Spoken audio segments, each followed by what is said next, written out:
기도하고 주신 말씀 나누도록 하겠습니다.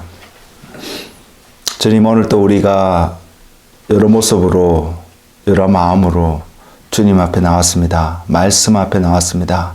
우리의 모든 마음을 주님 하나로 묶어주시며 모든 만물보다 높으시고 아름다우신 그 주님을 대면하는 경험되어지는 그런 시간이 되게 하옵소서.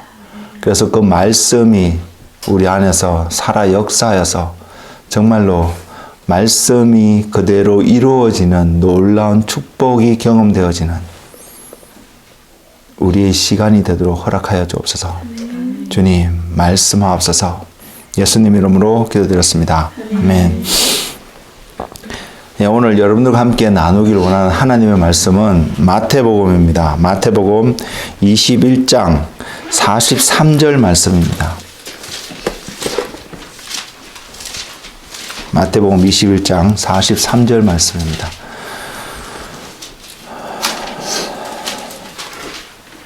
제가 가지고 있는 성경은 신약성경 37페이지이고요. 마태복음 21장 맞죠? 43절 말씀. 자신 줄 알고 제가 읽겠습니다. 그러므로 내가 너희에게 이르노니 하나님의 나라를 너희는 빼앗기고 그 나라에 열매 맺는 백성이 받으리라. 아멘. 우리가 어쨌든 이 땅에서 살아갑니다. 이 땅이라는 것은 세상을 말하고요. 이 세상에서 우리가 살아가는데 이 세상에서 살아가면서 우리는 수많은 지식들을 습득합니다. 내가 의도해서 열심을 노력해서 얻는 지식도 있고 그렇지 않고 자연스럽게 그냥 어떤 공간에 어떤 문화 속에 어떤 환경 속에 살아가면서 얻게 되는 그런 지식들이 있습니다. 그 모든 지식들보다도 더 중요하고 우리가 노력을 기울여서 우리가 최대한의 경주를 해서 얻어야 되는 지식이 있다라면 바로 주님일 것입니다. 예수님을 아는 어떤 지식이 우리에게는 필요합니다. 어떤 것보다도 중요합니다. 이것이 여러분 삶 속에 이유불문하고 온전히 새겨질 수 있기를 정말로 소망합니다. 그래서 어떤 환경 속에 어떠한 문화 속에 어떤 시간대 속에 여러분이 놓여 있더라 할지라도 여러분의 가장 우선시 되어지는 삶의 목적이 되어지고 이유가 되어지는 한 가지, 바로 주님을 아는 것, 주님을 얻게 되는 그 삶이 여러분 가운데 여러모로 나타날 수 있는 은혜가 여러분 가운데 충만하기를 주님으로 권면을 드립니다. 중요하다고 말씀을 드렸습니다. 왜냐하면요, 우리가 그리스도인으로 살아가기를 원한다면, 내가 그리스도인이 되기를 원한다면 세상에서 살아가는 수많은 방법들이 있습니다. 문화와 지역과 시대에 따라서 살아가는 다양한 방법이 있는데 그걸 또 다 초월해서 우리가 그리스도인이 되기를 원한다면 한 가지 중요한 삶의 방법이 있습니다. 그것이 믿음의 삶이어야 합니다. 어떠한 모습으로 어떠하게 사람들 눈에 내 삶 속에 나타난다 할지라도 그것이 믿음의 모습으로 믿음의 어떠한 열매들로 결과들로 나타나야 될 필요가 있습니다. 그렇기 때문에 우리는 주님을 알아야 합니다. 주님이 우리 안에 계시지 않으면, 주님의 그분의 말씀이 우리 안에서 어떤 형태로든지 역사하지 않으면 우리의 삶은 믿음의 삶으로 턴아웃 되기가 불가능하기 때문입니다. 그런 차원에서 저와 여러분이 주님을 알지 못하면요, 주님을 경험하고 배우지 않으면 우리 안에 설령 그 믿음의 씨앗이 심겨졌다 할지라도 주님을 더 이상 모르기 때문에 이 씨앗이 발아하고 싹이 나고 자라서 열매를 맺는 데까지 우리는 충분히 자라가지 경험하지 못할 것입니다. 그래서 그런 차원에서 바라보면요, 우리의 모든 삶은 예수 그리스도를 빼고는 이해할 수 없고 설명할 수 없는 게 우리의 삶임에도 불구하고, 특별히 이 믿음, 주님을 제외하고는, 주님을 배제시키고는 절대로 우리 안에서 이 믿음의 역할들, 믿음의 역사들을 우리가 온전히 경험할 수 없다는 사실이 우리 안에 온전히 세워져 있기를 원합니다. 그래서 여러분이 무엇을 하든 제가 계속해서 강조를 드리는데 우리의 삶이 어떠한 모습이든 관계없이 그 안에 예수 그리스도가 담겨질 수 있고 예수 그리스도가 드러날 수 있는 어떤 삶의 형태가 되기를 저는 정말로 여러분에게 간절히 호소하고 싶습니다. 저도 부족하고 필요하고요. 그래서 저 자신에도 그런 말을 하고 있고 여러분에도 동일하게 제가 실패해도 여러분은 거기를 가셔야 되기 때문에 그래야지 여러분이 궁극적으로 얻게 되는 주님과 함께하는 영원한 삶을 살아갈 수 있기 때문에 저의 어떠함과 관계없이 저는 여러분에게 그러한 삶을 사시라고 말씀드릴 수밖에 없습니다. 그리고 그렇게 정의되어지고 그렇게 경험되어진 바로 그 믿음은 땅에 속한 것이 아닙니다. 절대로 땅에 속한 어떤 모습으로 믿음이 이런 주님 안에서 나타날 수가 없습니다. 그래서 이 믿음은 철저하게 하늘에 속한 것이고 하늘에 속한 것이기 때문에 우리는 그것이 영적인 삶에서 나올 수밖에 없는 하나의 삶의 특징이라고 분명히 말씀드릴 수 있습니다. 그래서 저와 여러분 삶 속에 이러한 하늘의 특징들이 부족하지 않고 날마다 드러날 뿐만 아니라 풍성한 은혜가 있기를 원합니다. 주님은 우리에게 그냥 간신히 견딜 수 있는 생명을 주시기 위해서 오신 분이 아니라 그것도 우리에게는 필요하지만 주님은 그래서 오신 분이 아니라 우리에게 그런 생명을 주시고 또한 그 생명이 풍성하게끔 하시기 위해서 우리에게 오셨다라고 요한복음 10장 10절에서 분명히 말씀하고 계시고 약속하고 계십니다. 그래서 그 약속이 저의 것이 되고 여러분의 것이 되기를 원하기 때문입니다. 그래서 하늘에 속한 자로서 믿음의 삶, 더 나아가서 고린도전서 13장에 기록하고 있는 소망의 삶, 사랑의 삶이 우리 안에서 풍성하게 드러나기를 원합니다. 이런 관점에서 오늘 우리가 말씀을 좀 접하기를 원하는데요. 그러면서 또한 우리가 이 말씀을 대하면서 또 한 가지 세워지기를, 온전히 세워지기를 원하는 한 부분이 있는데 그것은 예수님은 어제나 오늘이나 영원토록 동일하시다는 것입니다. 오늘의 말씀을 주님께서 받으며 말씀의 제목을 이렇게 붙였습니다. 열매 맺는 백성이 받으리라 라고 이렇게 제목을 붙였는데 누가 열매 맺는 백성이 되는가? 우리의 삶을 어떻게 하면 열매를 맺을 수 있는가? 라를 생각을 해보면서 조금 전에 말씀드렸던 것처럼 우리의 삶이 하늘에 속한 자의 삶, 즉 믿음의 삶이 되어야 되는 그 전제를 여러분 먼저 가지고 계시고요. 또 한 가지 또 가져야 될 것이 히브리서 13장 8절에서 선언하고 있는 예수 그리스도는 어제와 오늘과 영원토록 동일하시다는 그분의 말씀이 오늘의 말씀을 대하는데 우리가 미리 준비되어지고 전대되어지는 그런 말씀이 되기를 원합니다. 말씀이 예수님은 과거에도 지금도 미래에도 영원토록 동일하시다기 때문에 저와 여러분에게 첫 번째 주어진 한 가지 메시지는 이분은 믿을 수 있는 분이시구나. 우리가 어느 시점에 어떠한 모습으로 이분을 신뢰하기 시작했다 할지라도 그때 신뢰하기 시작한 그 모습에서 적어도 전혀 변하지 않게 우리에게 다가오시고 그 신뢰하심을 보이시는 분이시구나. 물론 그분을 알아가면 알아갈수록 여러분이 처음 경험하게 된 그분을 신뢰하게 된 그 모먼트는 비교할 수 없을 정도로 더 풍성한 주님을 신뢰할 수밖에 없는 그 모먼트를 경험하게 되시겠지만 그러나 적어도요. 히브리서 13장 8절의 한 말씀을 통해서 여러분이 분명히 경험하게 되고 여러분 삶 속에 기초를 놓기를 원하는 것은 예수님은 변하지 않는 분이시기 때문에 나에게 한번 약속하신 것, 나에게 한번 그분의 신뢰할 수 있도록 뭔가를 보이신 어떤 그 영역이 변하지 않는다는 사실을 여러분 기억하시기 바랍니다. 예수님이 변하지 않기 때문에 우리가 또 한 가지 기억해야 될 것은 저와 여러분, 우리는 서로 사랑하고 신뢰하기를 원하지만 사람이기 때문에 우리는 예수님이 아니기 때문에 우리는 영원토록 변하지 않는 존재가 아니라는 사실입니다. 변해갈 수 있다는 사실입니다. 좋은 의미에서 변해진 것은 좋겠지만 그러지 않는 의미에서도 우리는 변해져 갈 수 있다는 것입니다. 어제와 오늘 우리의 말이 다를 수 있다는 것입니다. 우리가 의도하든 의도하지 않든요. 우리는 사람들에게 나는 신실한 사람이야. 여러분들은 나를 신뢰할 수 있어라는 메시지를 늘 전해주고 싶은 것이 우리의 공통적인 마음이지만 우리는 사람이란 존재 자체 그것만으로도 우리는 그럴 수 없는 사람입니다. 그래서 우리가 사람을 사랑하고 사람을 신뢰해야 되는 영역이 있지만 사람이기 때문에 저 사람이기 때문에 신뢰하고 사랑하는 것이 아니라 그 사람을 사랑할 수밖에 없고 신뢰할 수밖에 없는 이유가 여러분 안에 변하지 않는 예수님이 존재하고 계시기 때문에 그 사람을 사랑할 수 있고 신뢰할 수 있기를 바랍니다.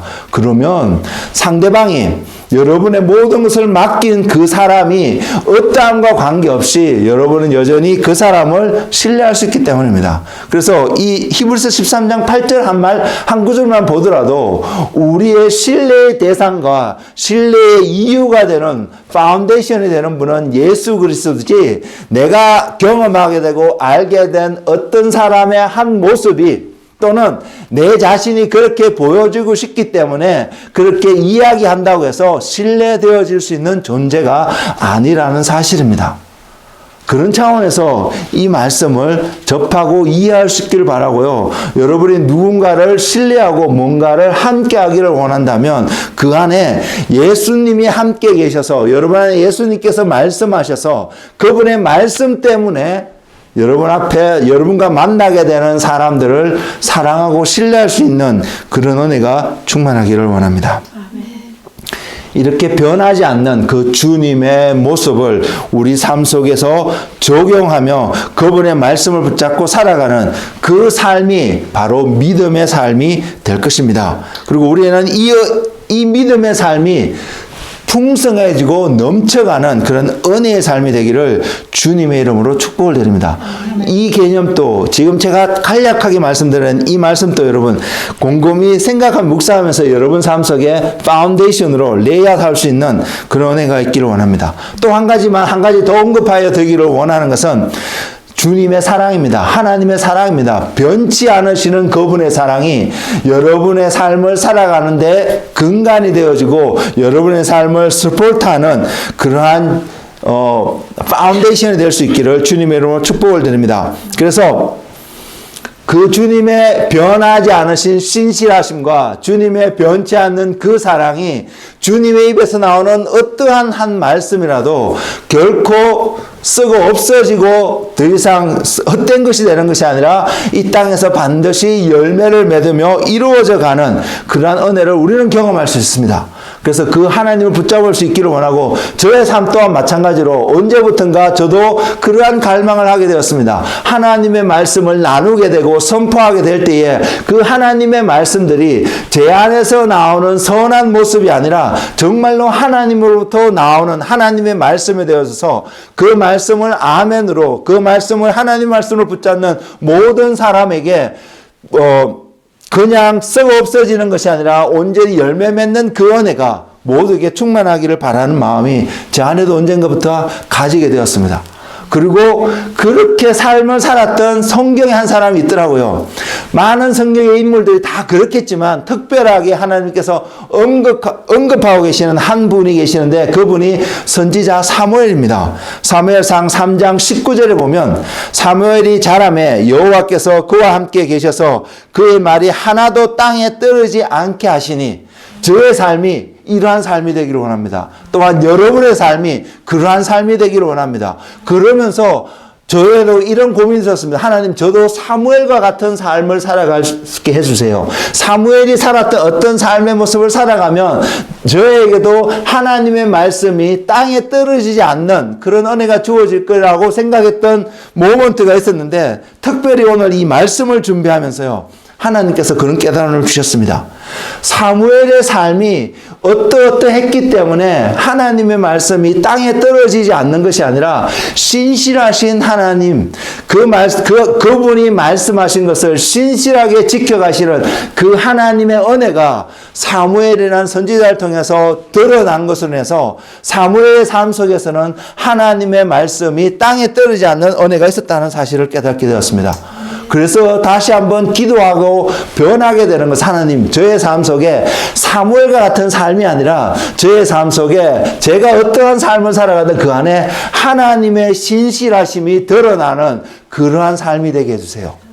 여러분들도 마찬가지입니다. 여러분의 삶이 어떠한 모습이든 그 모습 안에 하나님의 신실하심이 나타날 수 있는 삶의 모습이 되기를 주님의 이름으로 축복을 드립니다. 즉 신실하신 하나님의 성품이 사무엘 선지자에게 나타난 것입니다. 그리고 그 사람이 어떠함이 아니고 우리의 어떠함이 아니기 때문에 이것은 어떻게 표현할 수밖에 없냐면 하나님의 은혜였다는 사실입니다. 이 하나님의 은혜가 우리 가운데 충만하기를 주의 이름으로 부탁을 드립니다.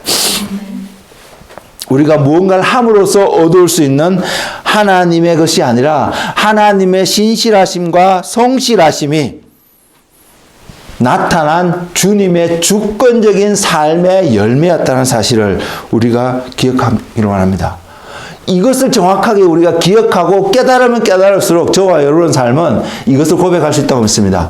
내가 주님을 떠나서는 아무것도 이룰 수가 없구나. 내가 주님을 떠나서는 이것을 경험할 수가 없구나. 반대로 내가 주님을 구할 수밖에 없고 주님 안에서 발견될 수밖에 없는 유일한 이유가 바로 이 이유이구나. 주님을 배제되어진 하나님의 은혜라는 그 존재 자체가 말이 되지 않고 우리에게 성립되어질 수 없다는 사실이 여러분에게 철저하게 깨달아지는 시간이 되었으면 좋겠습니다. 그러면 우리는 누가 뭐래도 주님을 구할 수밖에 없고 누가 뭐래도 주님을 찾아가는 그 삶을 살아갈 수 있고 우리가 그래서 뭔가를 얻게 됐다 할지라도 이것을 안다면 우리는 이렇게 고백할 것입니다. 이것은 우리가 찬양할 수 있는 것이 아니고 내가 어떠한 헌신을 했기 때문에 내가 이러한 어떤 모습을 보였기 때문에 하나님이 내게 주신 것이라고 나의 자랑을 하는 것이 아니라 나와 아무 관계없이 자격이 없음에도 불구하고 주님이 주신 것이구나를 깨닫고 그분께 영광을 올려드릴 수 있는 한 사람이 될 것입니다. 우리는 그런 사람이 되기를 원합니다. 우리가 뭔가를 누리게 되고요. 풍성함을 누리게 되고 그것을 통해서 사람들에게 나눌 수 있는 기회들도 우리 안에 많이 생길 수 있겠지만 그러면 사람들은 우리를 칭찬하고요. 우리를 존경하고 또한 우리의 말을 신뢰하는 모습을 우리는 경험할 수 있습니다. 물론 이것이 우리에게 또한 힘을 주고 용기를 주고 더 많은 사랑과 더 많은 것을 나눌 수 있는 격려가 되는 것도 될 수는 있겠지만 그러나 우리가 기억하기를 원하는 것은 우리 안에 있던 어떤 능력이 우리 안에 있는 무언가 내가 소유한 무엇이 그렇게 할 수 있었던 것이 아니라 하나님의 은혜였다는 사실이 기억되어져서 항상 그러한 순간순간에 하나님을 기억하고 그분께 감사와 찬양과 경배와 영광을 올려드리는 저와 여러분이 되기를 원합니다. 아멘. 왜? 그분만이 영광을 받으시기에 합당하신 분이기 때문입니다. 그분만이 세상에서 비교할 수 없는 아름다우신 분이시기 때문입니다. 우리가 오늘 찬양했던 것처럼 그분의 이름만이 아름답기 때문입니다. 그분의 이름이 그분의 존재를 배제해버린 세상에서 설명하는 모든 아름다움은 언젠가 그분 앞에 갔을 때는 정말로 풀과 같이 시들어 없어지는 메말라 없어질 수 있는 아무것도 아닌 하찮은 것이 될 수밖에 없기 때문입니다. 우리 안에 바로 그 예수님이 온전히 자리 잡고 역사하고 저와 여러분의 삶을 이끌어가는 그러한 하나님의 사람들이 되기를 원합니다. 아멘. 하나님의 주님의 신실하심을 묵상하며 오늘 말씀해 주신 오늘과 어제와 오늘과 영원토록 동일하신 그분을 묵상하며 오늘 주신 이 마태복음 21장 43절의 말씀 하나님의 나라는 너희는 빼앗기고 그 나라에 열매 맺는 백성이 맺으리라고 말씀하신 하나님의 말씀 앞에 우리가 온전히 설 수 있기를 원합니다. 이 말씀은 분명히 예수님이 하신 말씀입니다. 그리고 예수님이 누구에게 먼저 하셨냐면 예수님을 믿고 예수님의 말씀, 하나님의 말씀을 맡았다라고 자랑하고 자부심을 갖고 있는 이스라엘 백성들을 향해서 주님이 찾아오셔서 전하신 말씀입니다. 그럼에도 불구하고 우리가 기억하기를 원하는 것은 예수님이 메시아였다는 사실을 알아본 사람은 굉장히 소수의 사람들이었음을 기억하기를 원합니다. 우리에게도 동일하게 적용되어 줄 수 있습니다. 우리는 지금 예수님은 메시아인 줄 알지만 마지막 시대를 살아가는 사람들에게 예수님이 하신 말씀이 뭐냐면 사람들이 예수님의 이름으로 와서 예수님이 메시아라고 전하면서 우리들을 미혹하게 될 것이라고 이야기했습니다. 그러한 기회가, 그러한 모먼트가 우리 삶 속에 분명히 있다는 것입니다. 예수님이 메시아인 줄은 알았는데 그럼에도 불구하고 우리가 미혹에 빠져서 예수님과 관계없는 삶을 살아갈 수 있는 시대가 특징이 마지막 시대의 한 모습이고 저와 여러분이 그런 시대에 살아가고 있다는 사실을 기억하기를 원합니다. 예수님이 초림하셨을 때에 그분을 몰라봤던 이스라엘 백성들 같이 우리도 그러한 오류에 빠질 수 있기 때문에 우리가 어떻게 하면 그렇게 빠지지 않고 메시아이신 예수님을 신실하게 붙잡고 그분이 오실 때까지 또는 우리가 그분을 만나는 그 순간까지 믿음의 삶을 온전히 지키며 살아가는 그 은혜가 우리 가운데 넘치기를 소망합니다.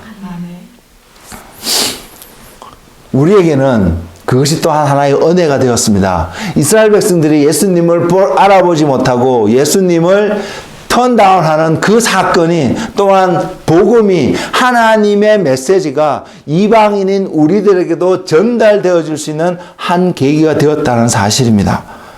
그래서 사도 바울이 로마서 9장, 10장, 11장에서도 이야기하고 있고요. 이사야 선지자가 또한 그것을 이야기하고 있는 것처럼 이스라엘 백성들의 눈이 가려지고 귀가 막혀지는 그 사건으로 말미암아 그것으로 말미암아 우리에게 복음이 전해질 수 있다는 사실이 우리에겐 은혜였다는 사실을 기억하면서 마지막 시대를 살아가면서 주님이신 메시아이신 그분과 온전히 동행하며 그분의 은혜에 그분의 나라에 참여할 수 있는 그러한 은혜가 우리 가운데서 부족하지 않고 나타나는 한 사람 한 사람이 되기를 주님의 이름으로 권면을 드립니다. 그래서요 우리는 누구든지 예수님을 구주로 시인하면 영원한 생명을 얻을 수 있는 자가 되었고 천국의 백성이 될 수 있음을 성경은 분명히 선언하고 있습니다. 이 말씀이 구약에도 분명히 표현하고 있음에도 불구하고 구약에서는 많이 감추어진 한 말씀으로 설명을 할 수도 있는데요. 그러나 신약에 와서는 특별히 로마서 10장 9절과 10절에서 분명히 설명하고 있는 것이 선언하고 있는 것이 내가 만일 내 입으로 예수를 주로 시인하며 또 하나님께서 그를 죽은 자 가운데서 살리신 것을 내 마음에 믿으면 구원을 받으리라. 사람이 마음으로 믿어 의에 이르고 입으로 시인하여 구원에 이르니라고 분명히 선언하고 있기 때문에 이제는 감추어진 말씀이 아니라는 사실입니다. 그래서 누구든지 그분의 이름을 부르는 자는 그분의 이름을 믿고 그분 앞에 나아오는 자는 그분이 예수 그리스도가 메시아인 것을 하나님의 아들인 것을 나의 구주인 것을 믿고 그분 앞에 나아오는 자는 모두가 구원을 얻을 수 있는 길이 열려 있음을 성경은 분명히 선언하고 있습니다. 그럼 오늘 주어진 본문의 말씀 또 같이 비교하면서 살펴봐야 하는데 그 말씀을 보면서 우리는 이런 질문을 던질 수 있습니다. 그것이 뭐냐면 말씀이신 그분이 육신을 입고 이스라엘 백성뿐만 아니라 그분을 믿는 모든 사람에게 분명하게 선언한 것이 모두가 구원을 얻을 수 있는데 오늘 본문의 말씀을 보면 모두가 구원을 얻지 못하는 결과가 있음을 분명히 보여주고 있기 때문에 그러면 누가 진짜로 구원을 얻을 수 있는가 하는 것입니다. 누가 하나님의 나라의 백성이 되고 자녀가 되어서 하나님의 나라에 진짜 온전히 들어갈 수 있는가 합당한가를 우리는 생각해 봐야 합니다. 그리고 오늘의 본문 말씀이 성경의 많은 부분에 이 말씀을 이야기하고 있는 부분이 있지만 특별히 마태복음 21장 43절에 있는 이 한 말씀에도 분명히 누가 하나님 나라에 합당한 자인지를 분명히 보여주고 있습니다.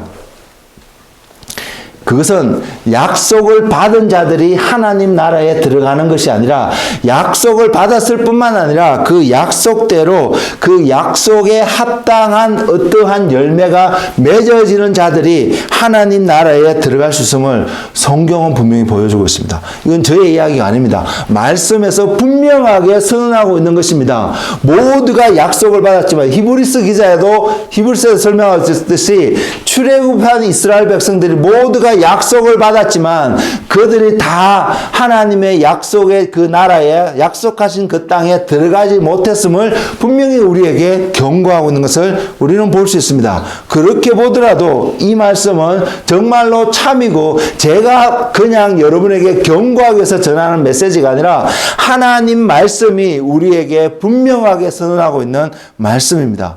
누구든지 주님의 이름을 부르는 자는 구원을 얻겠다는 약속을 주셨지만 그 주님의 이름을 부르는 모든 사람에게 반드시 나타날 수밖에 없는 열매가 있음을 성경은 또한 증거하고 있습니다.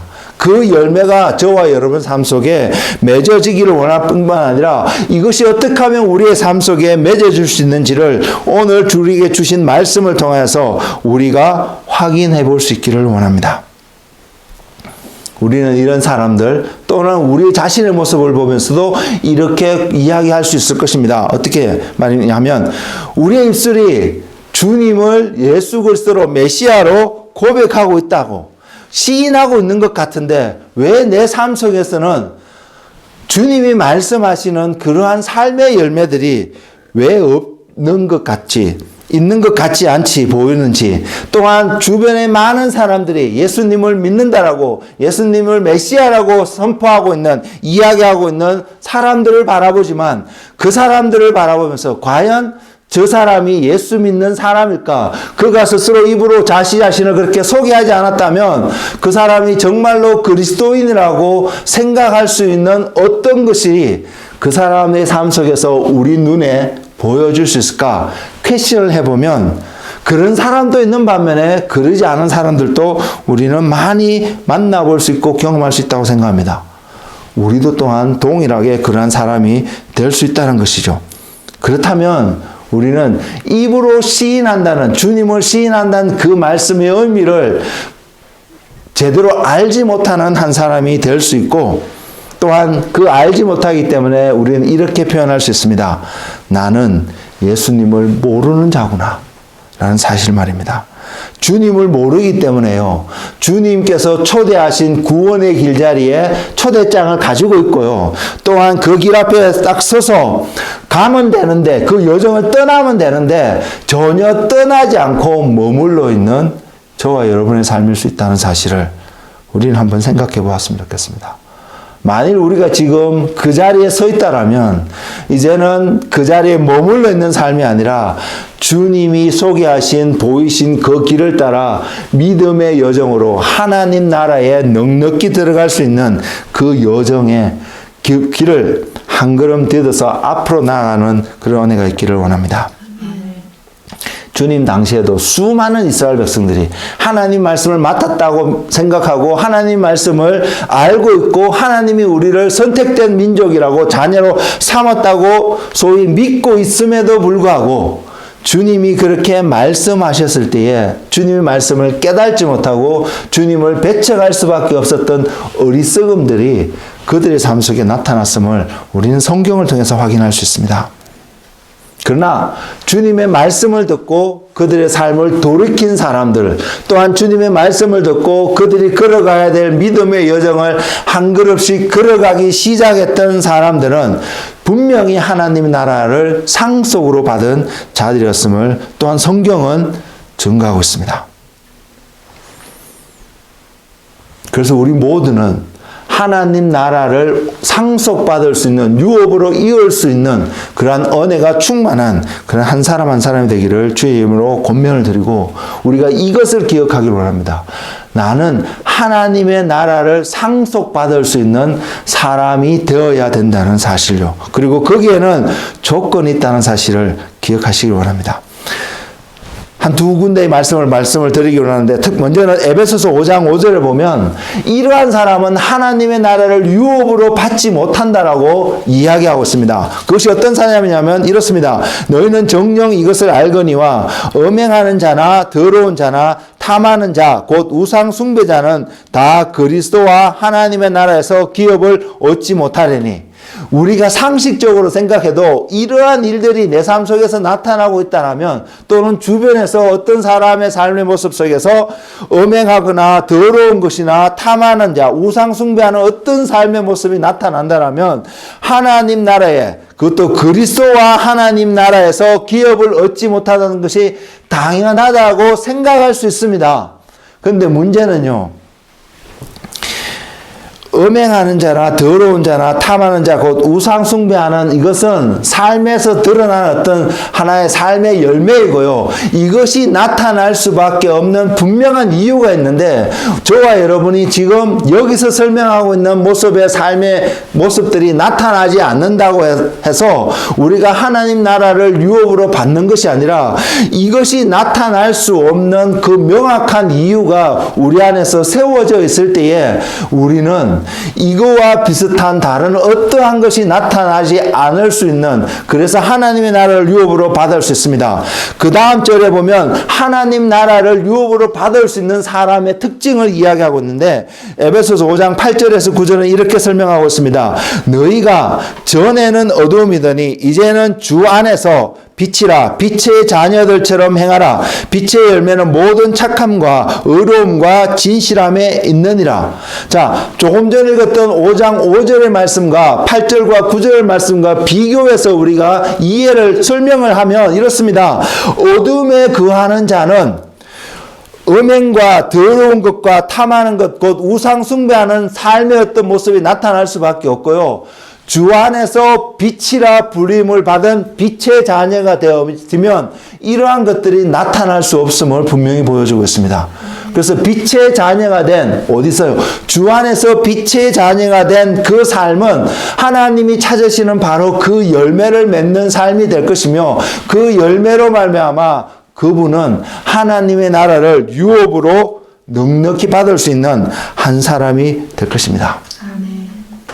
그래서 우리는 빛의 자녀가 되어야 되는구나를 깨달을 수 있고요. 그리고 그 빛은 주 안에서 빛이라고 분명히 말하고 있습니다. 그래서 저와 여러분이 기준이 되어지고 기초가 되어지고 근거가 되어지는, 하나님의 나라를 유업을 받지 못하는 삶에서 벗어나 유업을 받을 수 있는 삶이 되는 그 근거가 우리가 주님 안에 있을 때라는 사실을 기억하시기 바랍니다. 열매 맺는 삶은 우리 안에 이런 열매가 맺어지면 되는 것으로 이해되는데, 맞습니다. 틀리지 않는데, 그 열매가 맺어질 수 있는 조건이 저와 여러분이 그리스도 안에 있을 때라는 사실입니다. 우리가 교회 안에 있지만 그리스도 안에 있지 않으면 주님이 찾으신 열매가 맺을 수 없다는 사실입니다. 교회 안에 있지만 우리가 그리스도 안에 있지 않으면 음행하는 것, 더러운 것, 탐하는 것, 우상 숭배하는 것, 이러한 삶의 것들이 우리 안에서 열매 맺어진다는 사실을 우리는 기억해야 합니다. 그래서 우리는 믿음의 삶이 되어지기 원하고, 주님과 함께하는 삶이 되어지고, 하나님의 신실하심이, 성실하심이, 그분의 영원히 변치 않는 그 사랑하심이 우리 안에서 발견되어지기를 원한다면, 우리 안에서 확정되어야 될 한 가지 중요한 기준이 내가 주님 안에 있는 존재가 되어야 되는 사실을 기억하시기 바랍니다.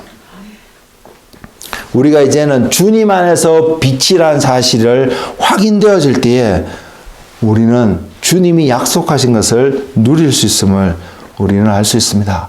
그런 사람이 고백하는, 예수 그리스도는 나의 구주이라고 고백하는 그 시인하는 마음이 믿는 자의 삶이 되어지고, 그 믿음이 바로 열매를 맺는 삶의 모습으로 드러날 수밖에 없음을 우리는 볼 수 있어야 합니다. 주님 안에 있지 않는 자도요, 선한 이야기를 하고요, 아름다운 이야기를 하고요, 사람들에게 기쁨을 줄 수 있는 많은 이야기들을 할 수 있습니다. 그러나 주님 안에 있지 않는 그 자의 말은 육신적으로 세상에 속한 말이기 때문에 일시적으로 그 사람을 행복하게 하고 기쁘게 해줄 수 있는 모습은 보일지는 모르겠지만, 궁극적으로 그 사람을 살리고 하나님의 나라로 이끌 수 없다는 사실을 우리는 기억하고요. 저와 여러분이 어떤 사람을 세워주고 살리는 데 거기에 있어서 우리가 먼저는 그리스도 안에서 이 일을 하고 있는지, 그리스도 밖에서 이 일을 하고자 하는 건지 우리가 정확하게 분별되어진 은혜가 먼저 있기를 원합니다. 그래서 그리스도 안에서 하나님이 약속하시고 하나님이 선하다고 말씀하시는, 하나님이 아름답다고 말씀하시고 하나님이 사랑이라고 말씀하시는 바로 그것을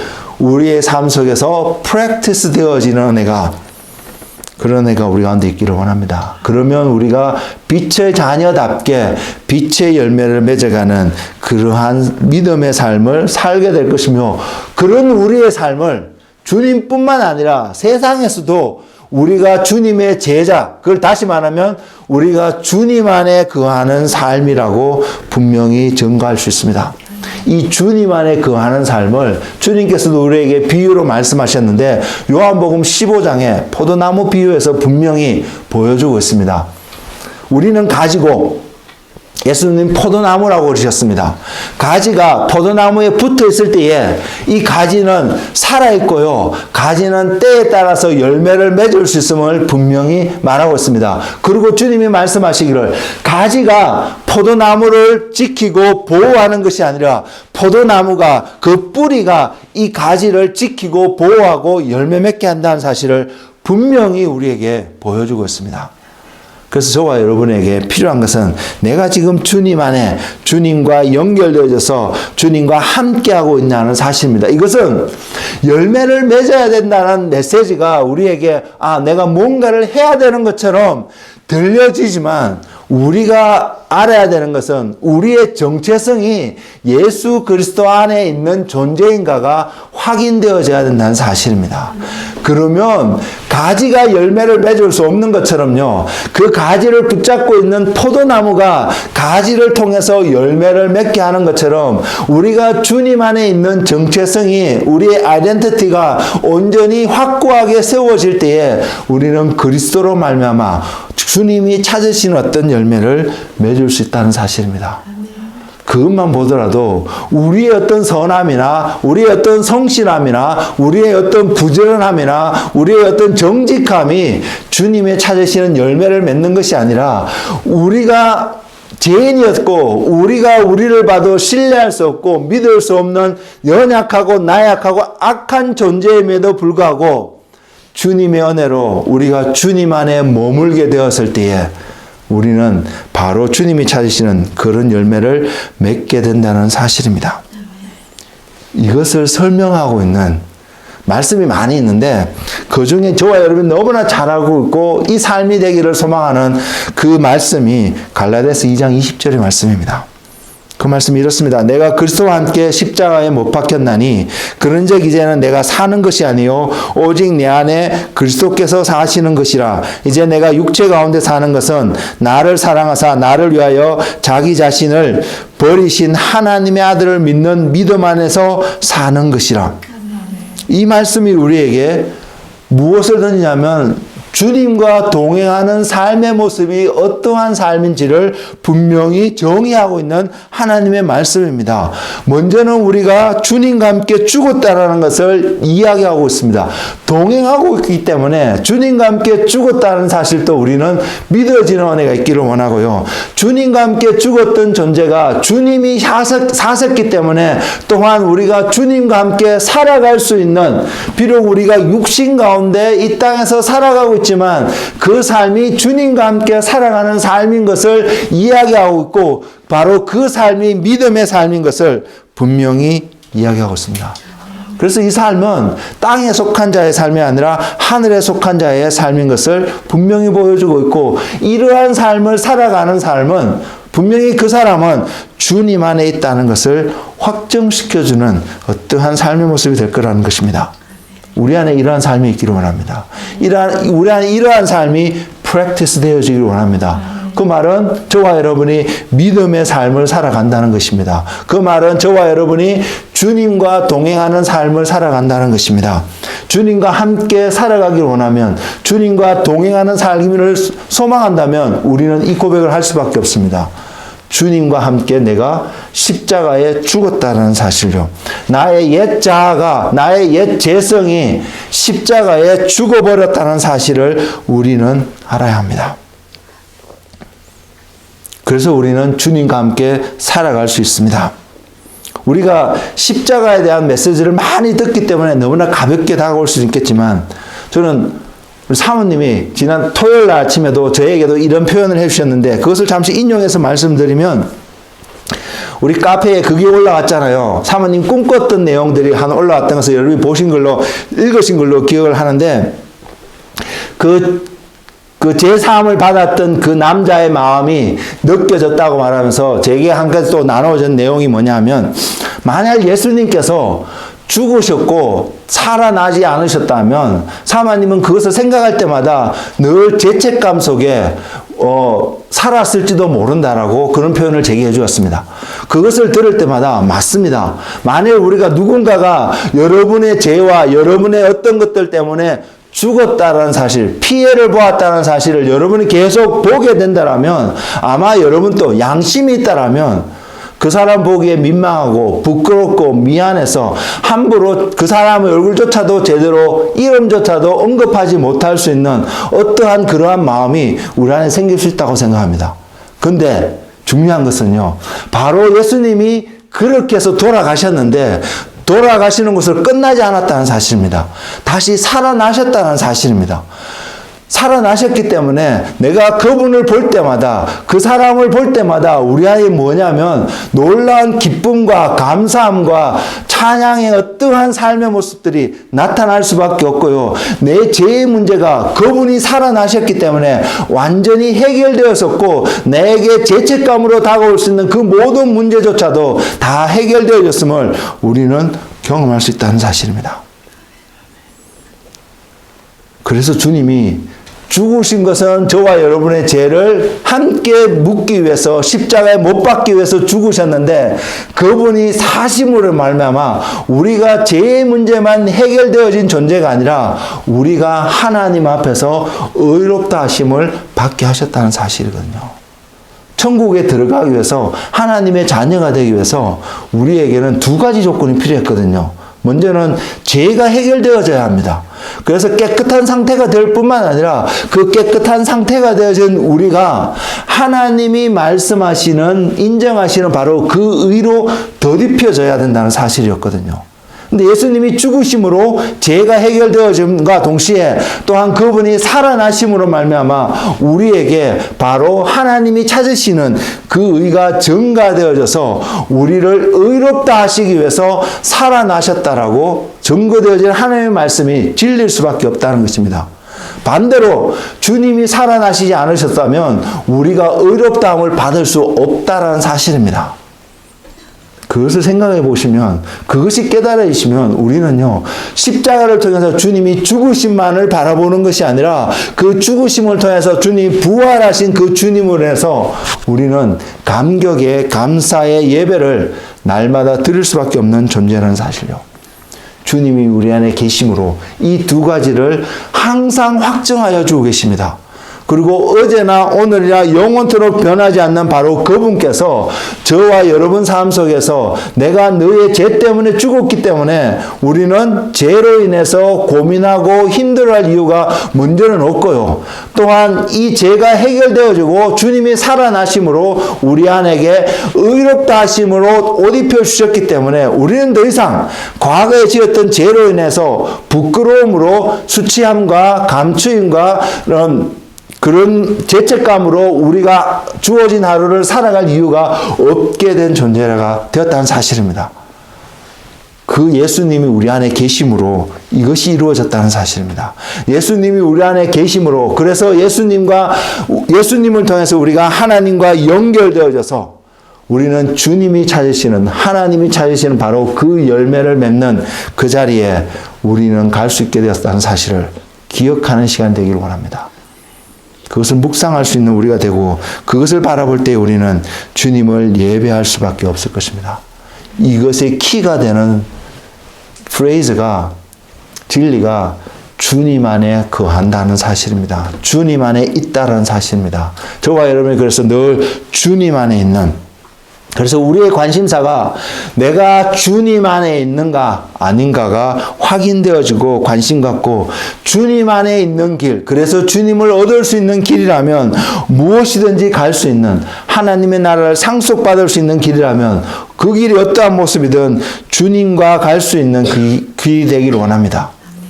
주님과 함께하는 길이고요. 주님 안에 있는 길이기 때문에 우리는 또한 그 삶을 살아갈 수 있으며 반대로 뒤집어서 생각하면 주님 없이는 살 수 없는 길임을 알기 때문에 오늘 또 주님을 구할 수 있는, 주님을 찾을 수밖에 없는 우리가 되어진 자신을 발견하고 그 주님을 향해서 오늘 또 나아가는, 한 걸음씩 걸어가는 그런 믿음의 삶을 살아가는 우리가 되기를 원합니다. 이 삶이 우리의 삶 속에, 심령 속에, 심장 속에 명확하게 새겨져서 날마다 우리에게 그 메시지를 전달해주며 우리가 그 메시지를 받고 내가 주님 안에 있는 존재, 그래서 주님 안에 있는 그 정체성으로 말미암아 주님이 찾으시는 열매 맺는 삶을 살아가는 한 사람이 되기를 원합니다.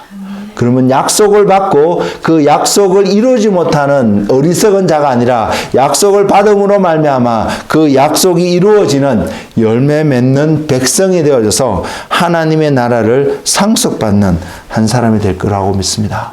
이 은혜가 우리 가운데 부족하지 않는, 왜? 주님의 신실하심과 주님의 성실하심과 주님이 어제나 오늘이나 영원토록 변하지 않는 그 주님의 모습이 저와 여러분을 바로 그 하나님의 나라에 넉넉히 들어갈 수 있고 우리를 주님의 형제고 주님의 자녀고 주님의 제자라고 부르심에 전혀 주저함이 없는 주님 수 있기 때문입니다. 이 주님과 오늘 또 동행하시고 내일 또 영원히 함께 동행하는 은혜가 넘치는 하나님의 자녀가 되기를 주님의 이름으로 축복을 드립니다. 기도하겠습니다.